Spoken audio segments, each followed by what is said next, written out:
All right. Mikey, by the way, I wore this shirt for you. Stadium Club, Candlestick. This is from the last game. It was actually a football game, obviously, 49er game. But every time I look at you and I smile and I think of Candlestick. So tell me, how often do you think of Candlestick?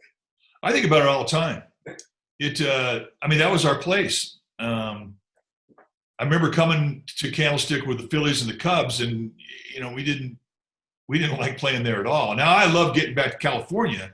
Having lived in the Midwest with the Cubs and back in Philly with and when we always come back to California, that was a big deal for me.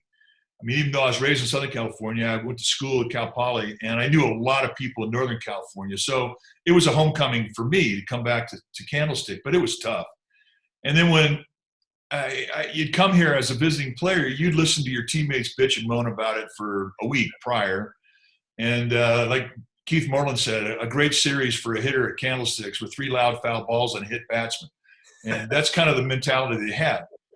When I got traded to the Giants in 1983, I found out something that I didn't realize is as loud as all my teammates bitch with the Cubs and the Phillies, the Giants players bitched louder than anybody. No hitter loved it. And along the way, I figured out that, man, if all these hitters hate hitting here, this has got to be the greatest place in the world to pitch, which it was. So I would pray on the nights that I pitched it'd be foggy and nasty and the wind was blowing. And if I had a night like that, I knew that this was going to be funny. To Roger Craig and Al Rosen's credit, the thing that they did when they got here in September of '85, they took a view of what was happening. They listened to all the moaning and the groaning.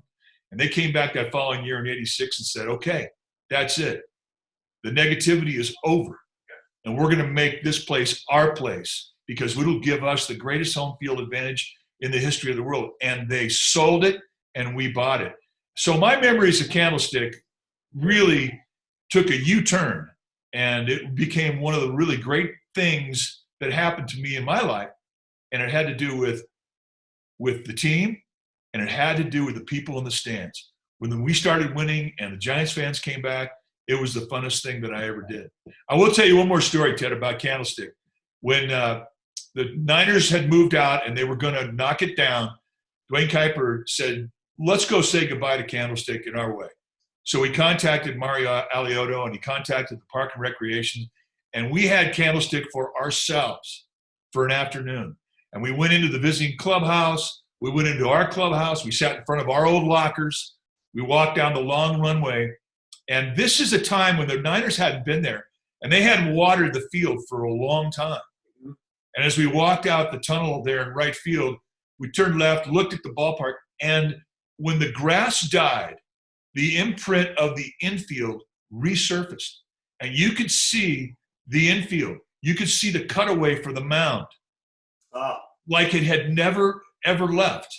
And Kite walked right out to second base. I walked right out to where the mound was. And we looked up, we looked at the backdrop, which we hadn't seen in 15 years. And it was wonderful. So my memories of Candlestick, they're all good.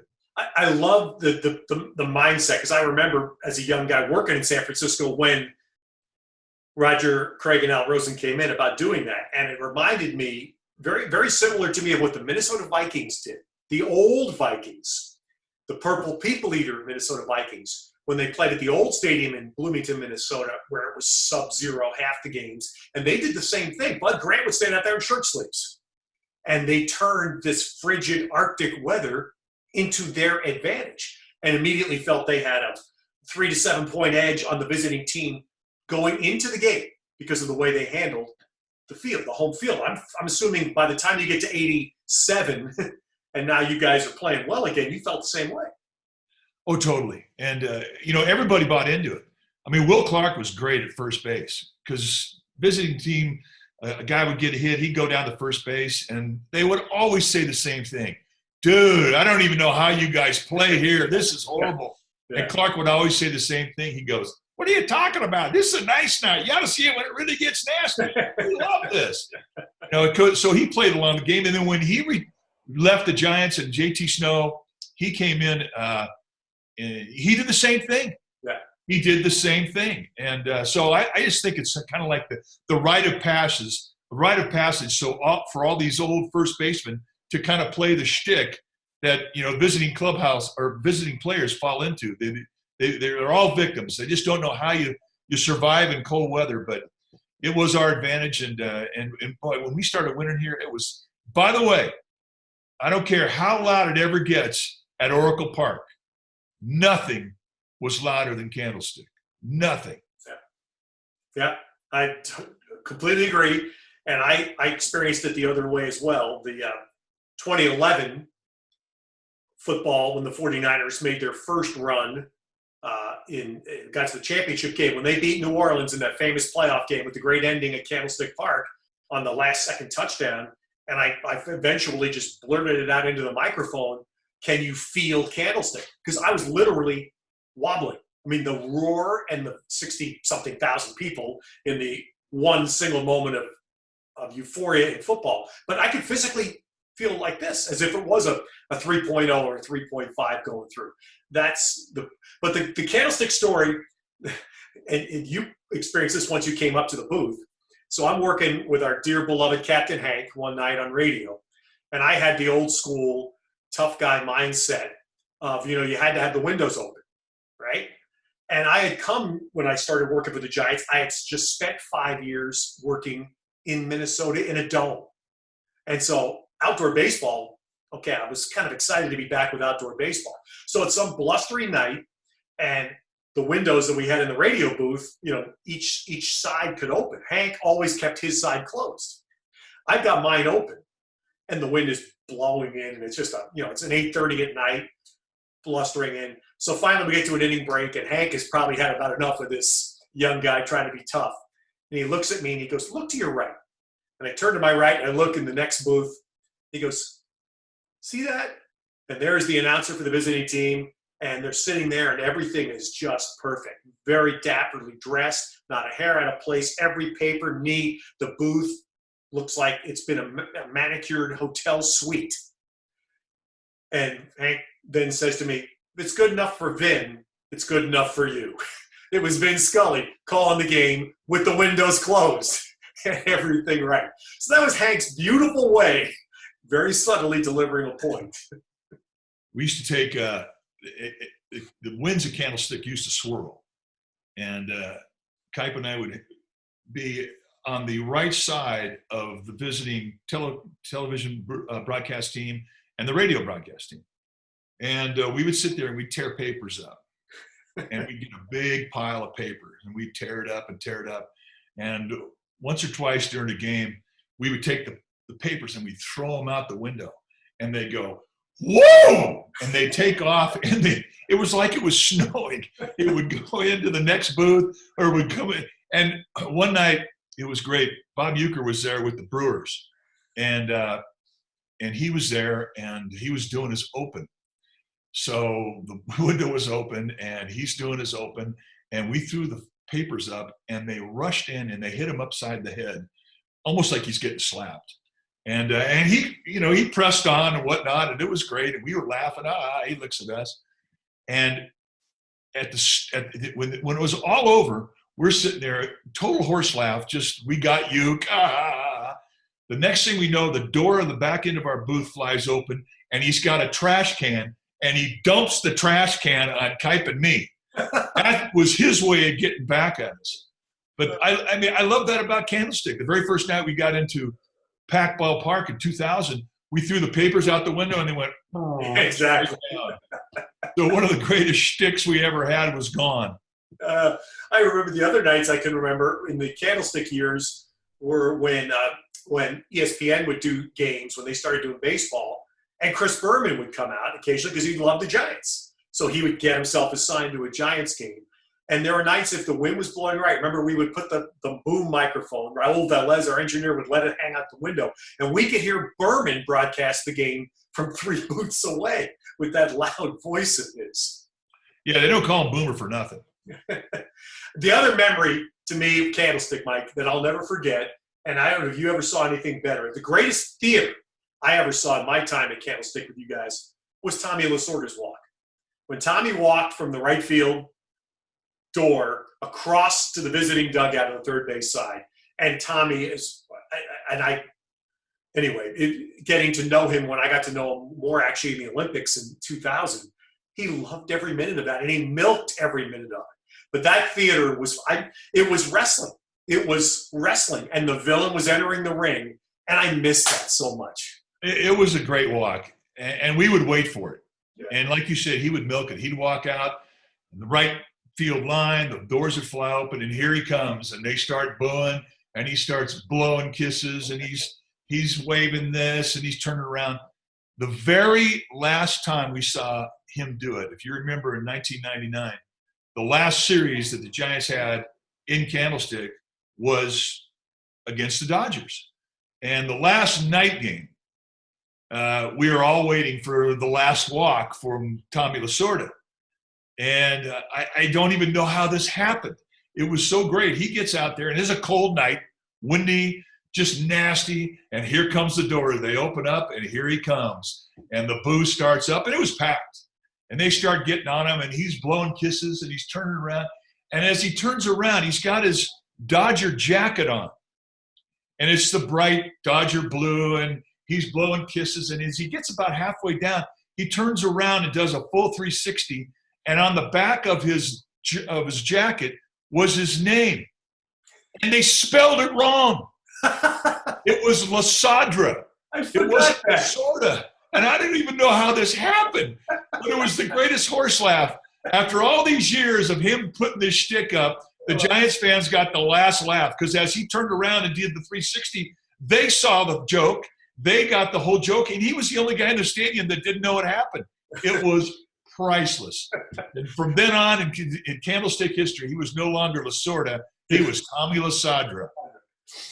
This is what I love about doing this with Mike, is he just bring back. So as soon as you said that horse laugh, the other memory I have, which is a story I told a lot in subsequent years, because I wound up going to Montreal 3 times a year when I was working for the New York Mets in the last years of Montreal baseball. But we did a game, you and I did this game on TV in Montreal one year when there were, probably 1,500 people in the stands. Remember the fans sitting down by the dugout, the couple, elderly couple sitting down by the dugout, and we're wondering why he has binoculars in Olympic Stadium sitting down just past the first base dugout. And suddenly we caught him unscrewing the eyepiece, so we understood it was a flask. It wasn't binoculars. And so God bless Jim Lynch, the award-winning director for the Giants. Jimmy made sure he kept catching every time the guy unscrewed the eyepiece, and then he handed it over to Mama, and Mama took a little sip. And then Every half inning. And then suddenly, remember, somebody came in the booth and told us to stop, right? Well, it was illegal to bring in any alcohol, and that's the first time we ever saw the binoculars. That was a big flask, and they'd unscrew the cap, and they would share this thing, and they would take a little hit, and it would go on and on and on. It was fantastic. We made such a big deal out of it on TV. When we got back to our ballpark, we got back to San Francisco, we got our fans sent we got 10 pair of them. They sent these flasks to us. I was giving them out as Christmas presents. We still have it. Greatest thing ever. And we've used them, as a matter of fact. Oh my gosh. As soon as you said horse laugh, I just remember that, because we were watching this thing unfold, and I could not believe what we were watching and chronicling it in real time.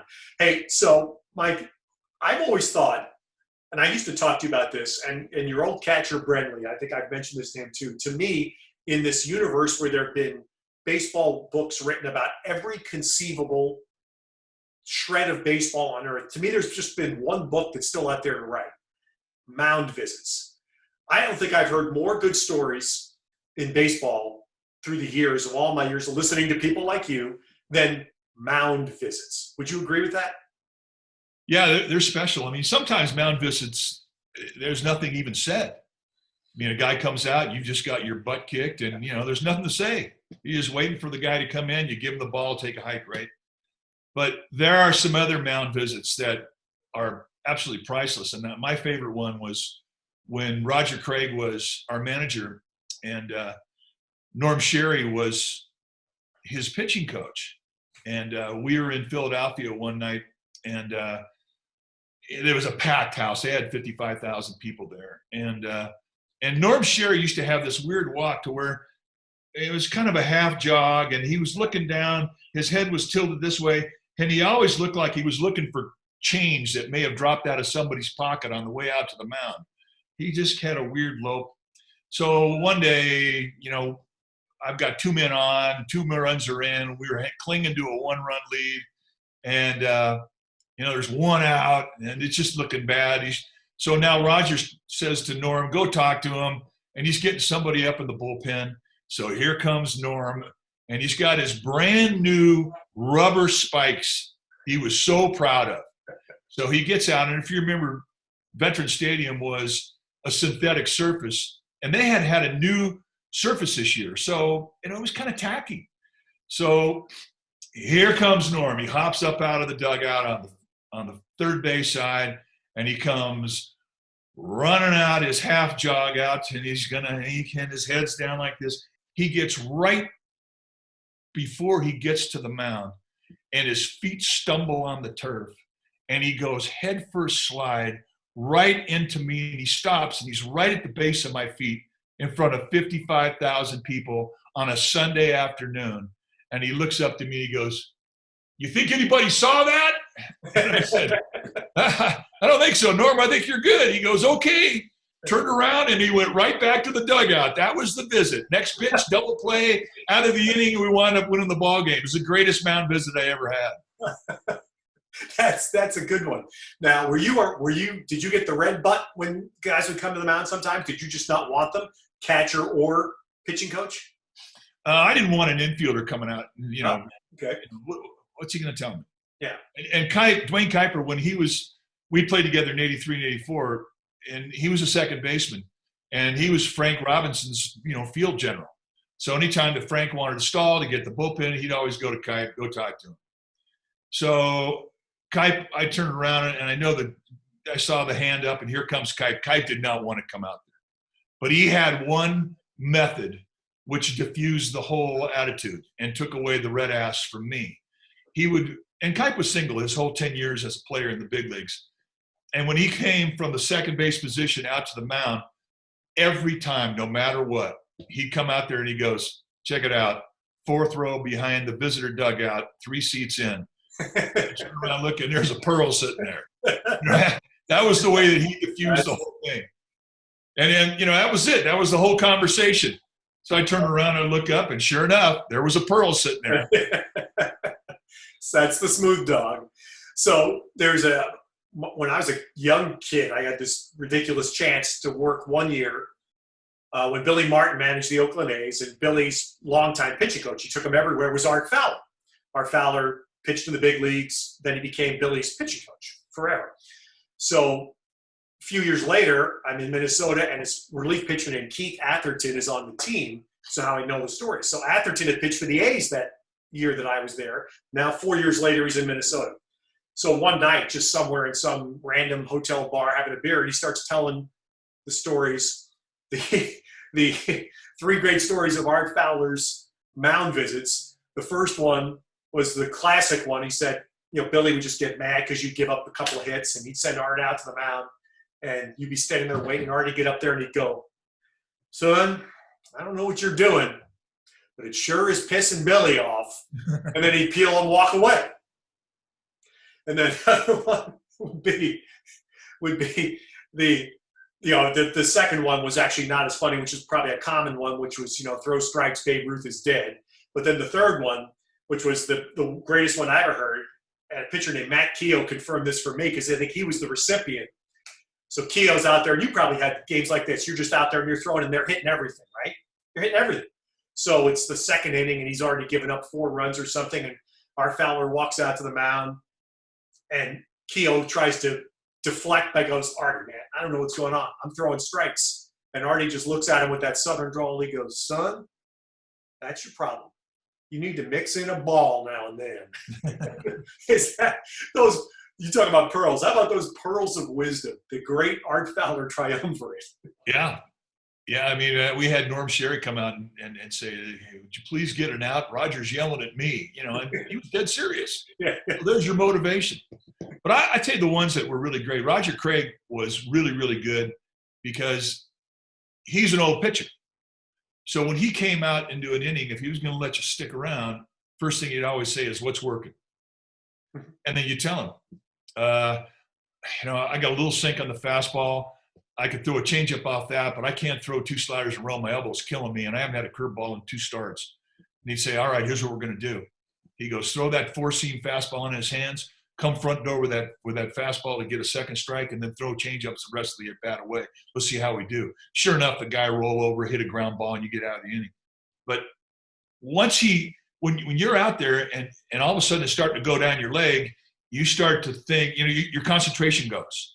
Mm-hmm. So for Roger to come back in there and give you a little 3-pitch strategy, oftentimes that kicked your concentration right back into high gear. And the other thing too, we all believed in him. We all believed that what he was going to tell us was going to work. So I think that was essential. So really, you get all kinds of different types of style of mound visit, but in the end, the ones that are most constructive, those are the ones you don't forget. Yeah, that's amazing because most of the stories I hear are not like that. They're not actually somebody coming out and giving you a plan, right? Most of them are just the ones we've got, like either they're mad or they're trying to stop the game. It's a timeout, whatever. So to hear that about Roger Craig is cool. Tell me what was because the other great story, the Hall of Fame story to me is Rick Russell and Junior Ortiz. And was Russell really was he that kind of guy that hated when anybody came out to the mound? Oh yeah. Big Daddy. He didn't want anybody to talk to him. Get the hell away from me. And Junior Ortiz, he didn't speak great English.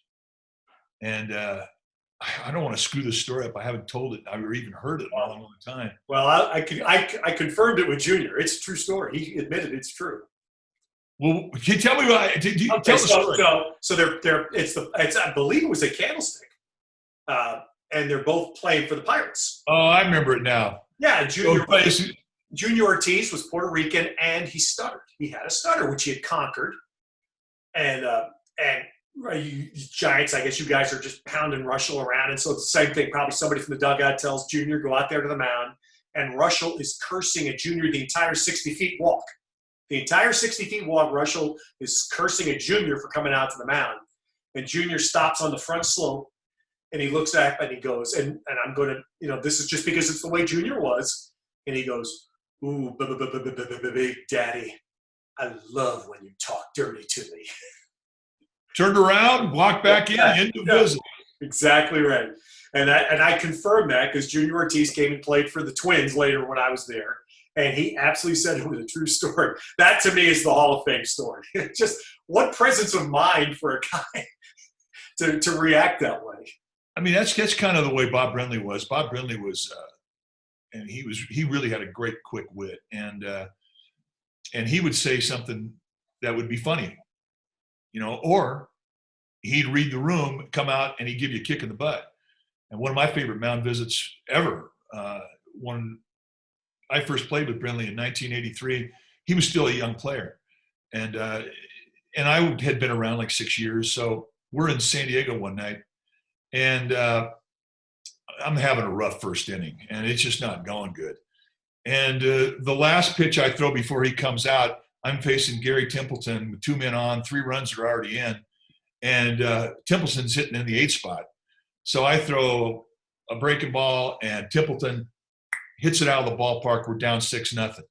So Brenly picks up his mask, gets a ball from the umpire, comes out, and he's about 20 feet away from me.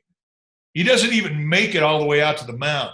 And he throws a rocket right at my chest. Woo! I catch this thing like that. He goes, let's see if you can get the damn pitcher out. Turn around, walk back. And I pitched 7 innings that night, and that was all they got, 6. I mean, it beat us, but it was a great motivational speech, and it really started the love affair that I had with Bob Brenly, who I, to this day, would tell you is the best catcher I ever threw to. That's great. Was because I'm sitting there thinking, now that I brought up Junior Ortiz, well, I had Junior Ortiz in my mind because of the mound visit stories, and I'm thinking he may be the funniest catcher that I was ever had a chance to be around. Junior, one year, he's with the Twins. He's the backup catcher. So he's, back then the backup catcher, you caught one game a week. So we get to June, and Junior has probably 60 at bats, and he's got 25 hits. So he's hitting like 418 or something like that. But he's barely played, but he's hitting 4 something. So he's in the lineup some night. I can't remember where the game was. And he comes over to me at the batting cage. He goes, "You see my average?" And I said, "Yeah." He goes, 412. He says, "So tonight you call me Ted Ortiz." And then later that year, he brings his, I swear, now Junior's name was, I think, Alberto, or some, very formal Latina Spanish name. So somewhere along the line, he got Americanized. They just called him Junior.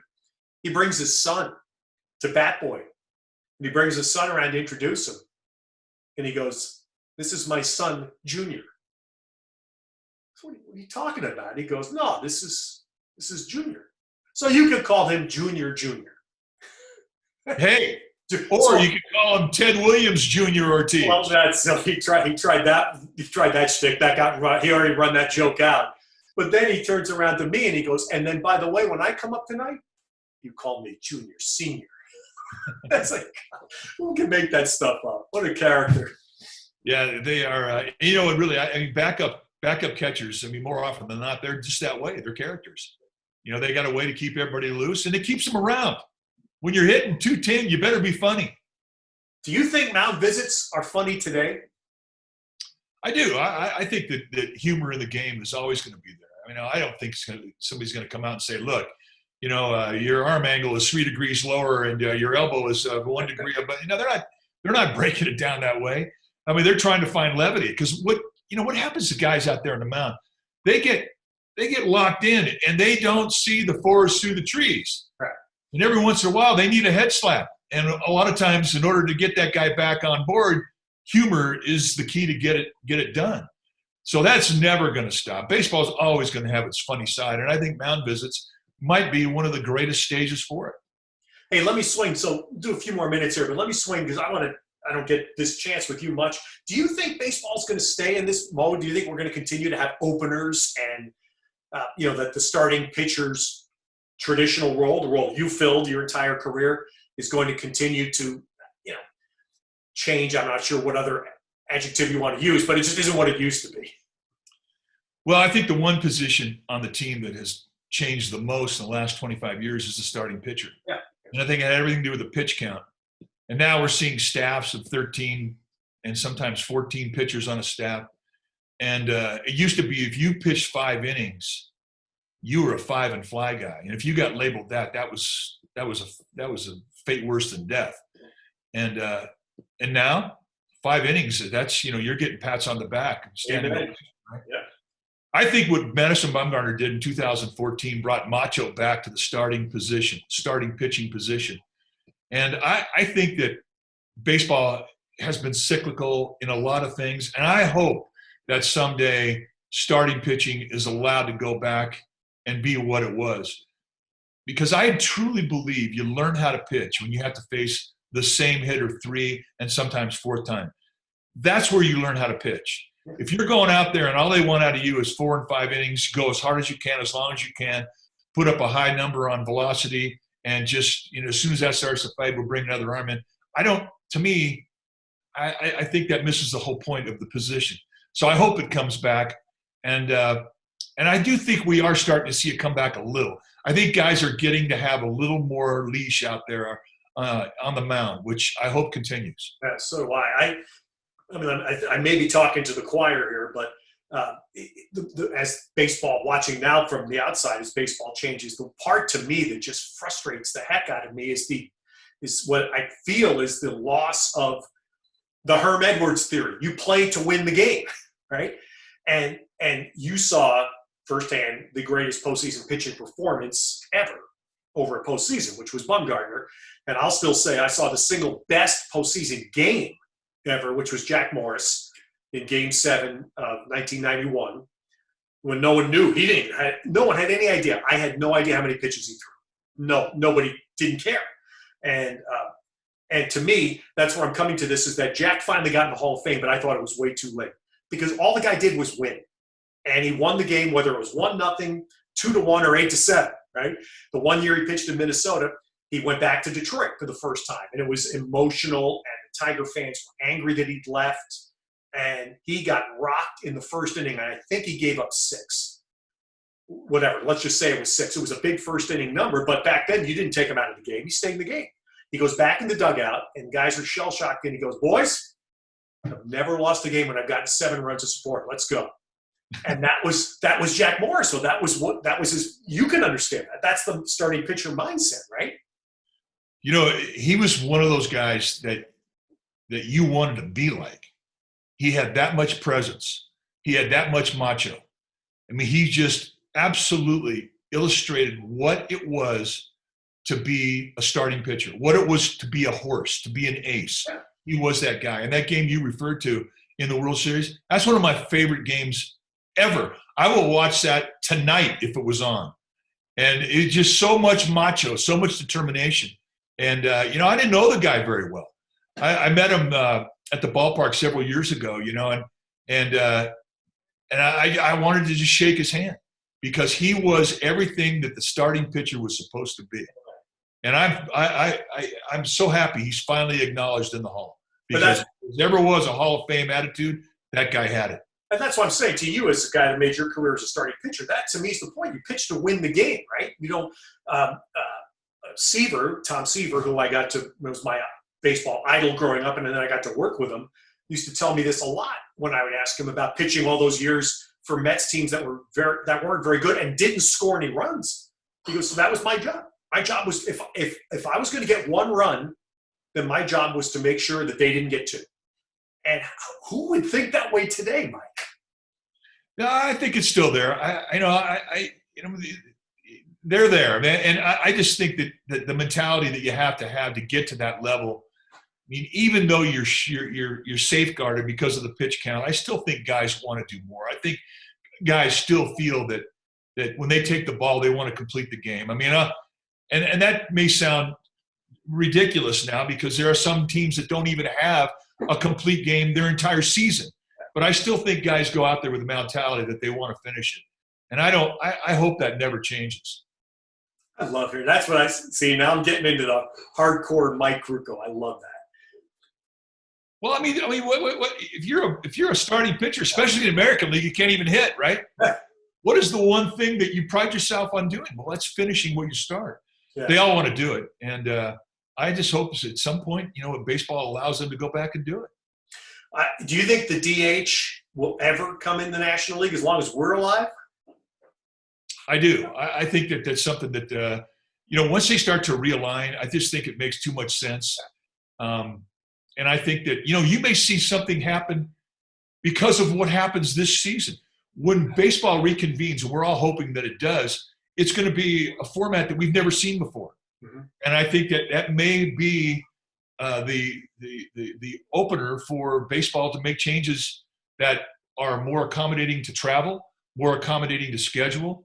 And I think we're going to see changes, and I think the DH may be a part of it, where everything, you know, we have symmetry within the game, within the rules, and so I do see it a distinct possibility that it could happen. Remember, Mikey, you remember this game? Sure. It was one of the first years of interleague play. Then the Giants went up. We played in the Kingdom and lost, or I can't remember. It was when it was. But anyway, the first night there, the score was like 15-12 or something. It was some crazy, you know, the Kingdom was a pinball machine. And Seattle back then had A-Rod Young and Jr. and Edgar and, you know, Buhner. And it was a huge hitting game. The next day, we go to the Kingdom before the game, and on the Giants that year was F.P. Santangelo. And he's a bench guy, right? He comes over before the game. He goes, most boring game I can remember in years. What are you talking about? He goes, I'm sitting there trying to manage along with Dusty to find out when I might, you know, as he normally does, when might I get used? Last night, I wasn't getting in that game. It was 9 against 9. I always remember that because that was a great comment to me from a player's viewpoint of the DH. I know. I mean, we are in the era of the home run. I mean, we don't steal bases anymore. We don't hit and run. Seldom do we bunt. Nobody has a 2-strike adjustment with their swing. So this is an era of baseball that is just geared for offense. And baseballs are livelier than they've ever been. Bats are harder. Ballparks are smaller. So I mean, it's clear that baseball wants to see offense. They want to see home runs. But I still love the 1-0 ball game. I love that one. It's my favorite night of the year. Could last year when you picked up a ball, could you tell by the feel? Oh, this has been that way for, I'd say 12, 15 years. Really? I remember the very first time I ever did it. It was like about 1995, and balls were flying out of Coors Field. Anyway, I walked over to the shopping basket full of baseballs that teams will roll out there during batting practice. And it used to be you get a dozen balls that were all hand wound. And you would sit there, and with your eyes closed, you start digging in, you pick up the ball, and you would have two types of balls. You'd have the small ball that was hard with big seams, which were great if you're a curveball pitcher. And then you had the big balls that had flat seams. And back then you could actually take those big balls and you could kind of move your thumbs and you could put a crinkle in the hide of the baseball. When they started doing the machine wound balls, those days were over. Wow. And every ball that you picked into that shopping basket, you pick up, and it was like a billiard ball. They were rock hard, and they were all big seams. Yeah. So that's how they are now. And I'm really curious as to when this game starts getting going again, as to what type of batch of baseballs we're going to have. Because last year clearly was a live ball. I don't think it was as live in the playoffs, but all through the season, it was bizarre. But I think that's what baseball wants. They want home runs. So I don't see that changing. God. You know something? I want to hear you back calling games again, real games, you and Kipe, so soon. But I can honestly say there's probably 4 words I'm praying you don't ever say. Launch angle, exit velocity. It's a stat. It's a stat on TV now. It's unbelievable. Remember how they used to put the velocity up, and not every stadium would put the velocity of a pitch up because they thought the pitchers would try to overthrow. And well, now it's on every pitch. Exit velocity is all listed after every swing of the bat. It's just part of what's happened. We're the information era. The generation has changed the game, but that's how we watch the game now. It's important. Yeah. It's funny. I always think back, and rest his soul, Peter McGowan, who was very much this way coming out of a long run at Safeway when he took over at the Giants in '93, and used to talk about retail business. You listen to your customers, right? So I don't know. Every time I go to a game and I'm sitting in the stands and people are enjoying their beer or their wine or their lobster roll or whatever, that's not a conversation point I ever hear. God, I wonder what the launch angle was on that ball. Listen to your customers. Yeah, I know. I know, but you know what? It's amazing.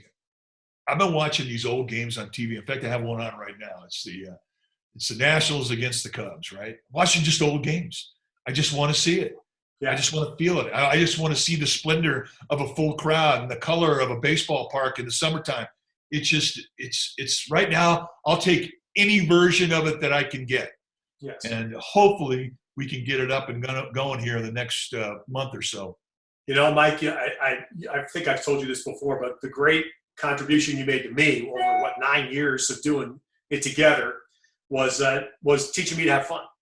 And that you can have fun, even though baseball is a serious exercise, and we were all serious about our jobs, but that you could have fun doing it. Although I do vividly remember the one game that you did not have fun. And it was the final game of 1993 at Dodger Stadium. You did not have fun that day. You think I've been so blessed in my career with who I've been able to work with.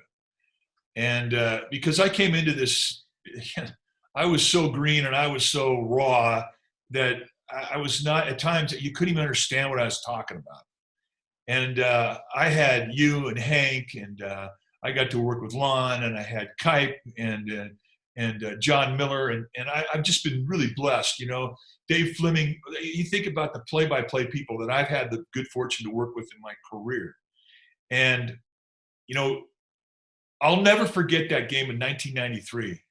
because I sat there as your partner, and I was rooting so hard for the Giants that day. They had won the first 3 games of the 4-game series with the Dodgers. They had to win this final day. We had seen that the Atlanta Braves had won. They had swept the season series with the Rockies. They beat them 13 times. And we knew that the Giants had to win this game. And it became very obvious early on in the game that it just wasn't going to go that way. And I got real quiet. And at the end of the game, you were really good about it, because you could have got mad at me, but you realized what was going on. Yeah. You realized that there was just still too much baseball player in me sitting behind the microphone. But it was a lesson that I learned and I never forgot. And thank you for teaching me that lesson with kid gloves, because emotionally that day I was done. And once the bubble got popped, I had nothing to say. But I never, ever, ever let that happen to me again. Good. And look, we all do that. I felt the same way inside. I mean, I vividly remember Matt Williams, who I love to this day, being barked at by Lasorda and the people from the Dodger dugout when it was 12-1 or whatever in the 7th inning, and you just are fuming upstairs. But the overall picture, because that was my first season with the Giants, and I still think that is the most underappreciated baseball team that I have ever been associated with. They won 103 games and, of course, got nothing to show for it. Didn't get to go to the playoffs. But even you saw World Series years. I had just come from a World Series year in Minnesota. I never saw a year like that where every player that got put in the lineup for whatever reason, right? Whether some guy got claimed on waivers, he gets called up because some guy gets hurt, whatever happens, and the guy got 3 hits. Where you bring a pitcher in, call a pitcher up from AAA because Jeff Brantley turns his ankle, and this guy goes out there and stones the team for 2 innings coming out of the bullpen. Every single guy that year. It was the most magical thing I've ever seen until that final day. It was amazing. That was a year. Remember, Robbie Thompson had 19 home runs that year. Yeah. He had 300 or 3 something. He had over 300. Will Clark had 14 home runs. Did you ever think that Robbie Thompson was going to have more home runs in a season than Will Clark? Yeah. Matt Williams had 30-something. Bonds was in the 40s with home runs. They had 5 guys that scored 80 or more runs, 2 that scored over 100 runs, Bonds and Williams. It was, and all up and down the lineup. Kurt Manwaring, Royce Clayton, guys who weren't perceived as being really offensive players. They were hitting 270 or something. Everybody had a good season. And Billy Swift and John Burkett, they were 21 and 22 game winners. Just brilliant years. Each guy threw over 230 innings in that season. Rod Beck had 47 or 48 saves or whatever. Just everything worked. But it was the gut wrench, the gut check, that just dig deeper than you ever done in your entire life to make it one more game, to give it one more outing that these guys all had. And they all played for each other. It was beautiful. To this day, it's my favorite team and the best defensive team I ever saw. That's what I was going to say. Gold Gloves. Darren Lewis, Royce, Manwaring, and I don't know, did Robbie win one that year too? I think the hole up the middle won one, didn't they? They should have. I thought there were 4 Gold Gloves on that team. But you think about it. I think all of those. The only guy who didn't win a Gold Glove on that team was Royce Clayton. He was a gifted defensive player. Royce, maybe Barry. Willie McGee in right field. I know Willie won one. Yeah. Lewis, Bonds, Clark, Williams, Manwaring, Thompson. But that year, and tell me if you think, because that year, I've said this many, many, many times in interviews over the years when people ask me about Barry. And I said, 1993, his first year, way before anything that clouded the picture was around. He was the best offensive player I saw in the National League that year, and he was the best defensive player I saw in the National League that year. You could not hit a double left of center field that year against the Giants, right? I remember that vividly. Well, he also used to do something that I'd never seen before. When John Burkett and Billy Swift pitched, both right-handed sinker ballers, with movement that ran hard away from lefties, he would line up defensively prior to the pitch, and he'd be 15 feet off the line in left field. There'd be a gap between him and Darren Lewis that you could have parked 10 moving vans lengthwise, and you still have room. And you never saw him get burned. And I asked him about it one day. He goes, well, I know their swings, the guy's hitting. I know the pitchers, what their stuff is. I'm where I should be. And if they do something to change it in the batter's box, then I've altered their at bat from left field. He goes, and how cool is that? You know, I was yeah. But I was asked this about 3 weeks ago. Who's the best defensive player you ever saw? And I said, Barry Bonds. Everybody talks about his offense. Nobody ever talks about his defense. That guy was instinctively the best that I ever saw. And the guy who asked me the question said, well, I never thought about that. I said, well, you don't. You're overshadowed by his offense. But his defense was brilliant. In those years, yes. And he had no arm. Right. He had none arm. But he learned to have the quickest release, and he was accurate to the cutoff man, and he became an effective arm. Yeah. But that year, that 93 years, so just to wrap that up, because that was the year we first met and worked together. And I empathize to this day with that team, because all the other teams that won get reunions and everybody gets to come back and they're acknowledged for doing something. That team was phenomenal. And it's going to take these kinds of things, well, on much bigger scales, to get them that acknowledgement, where it was just a magical year. But anyway, Mikey, so I can't tell you how much fun this is for me, because like I said, you did me an incredible service when I came out here to work to say, okay, you don't always have to be super serious, some young networky kind of thing. You know, you can just laugh and have fun with baseball. And I have always, to this day, I need a hat now because I don't have much left up here. Tip the proverbial hat to you for that. Partner, thanks for all the patience for a young broadcaster. You kind of took me under your wing and tuned me up a little bit. We did have a lot of fun, and it's always a great time for me to chat with you and say hello to your bride, Mary. I got a chance to visit with her, and you have another grandchild coming, so congratulations. There's something a lot of people don't know about you. You're a marathoner. How many of you wind up running? I ended up running 4. 4, and you got to run them with your daughter Annie. Did you run one with Patrick? No. You know, we never did that. He was more a baseball guy. He didn't really do the distance running thing as much. But you did run one with. Did you run more than one with Annie? No, one. I got to run Boston, which was I was still with the Giants when that happened, and that was a thrill because Boston's the Hall of Fame of marathons, and you find out where you really stand because you finish in the top 25% in some other marathons, and then you go to Boston, you run the same pace, and you're almost DFLing it.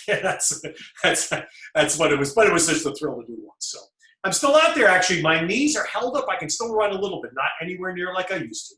And Mike Krukow was with me when I had one of the great rollerblade experiences of all time in St. Louis. where I had the experience of being a fighter pilot who had lost control of the engines and needed to find a place to land the plane. Yeah, it was one of the greatest things I ever saw, Ted. Is that right? Yeah, 6'3" lefty could fly. You just didn't know how to stop. Brakes? What do you mean brakes? We had brakes on this thing. I remember the guys, Mark Latan, I think, was still the trainer, and Stan Conti, and I was in the training room at the old Busch Stadium getting patched up. Some of the players start walking in for early hitting that day, and they're looking like, what war did you come out of? Well, you did set a franchise record that night for most Band-Aids worn by a person doing a baseball game. Oh, hey, thanks for bringing that back up. I still have the blades in my back patio out there. They're cobweb filled, thank God. I've never put those back on. Hey, so if I'm praying you're going to be back soon. I'm optimistic. That's one of the things you taught me to be. So I think it's going to be sooner rather than later. You'll be safe, but I think you'll be back. If not, we're going to do this again. My pleasure. Anytime, my friend. And I think you're right. Baseball's coming back. All right, brother. That's awesome. Thanks for hanging in there, man. That was good. Good story. Yeah, talking to you, old friend. You take care. All right. Give the kids my best all right? I will, and you do the same. All right, Mikey. Thanks, bud.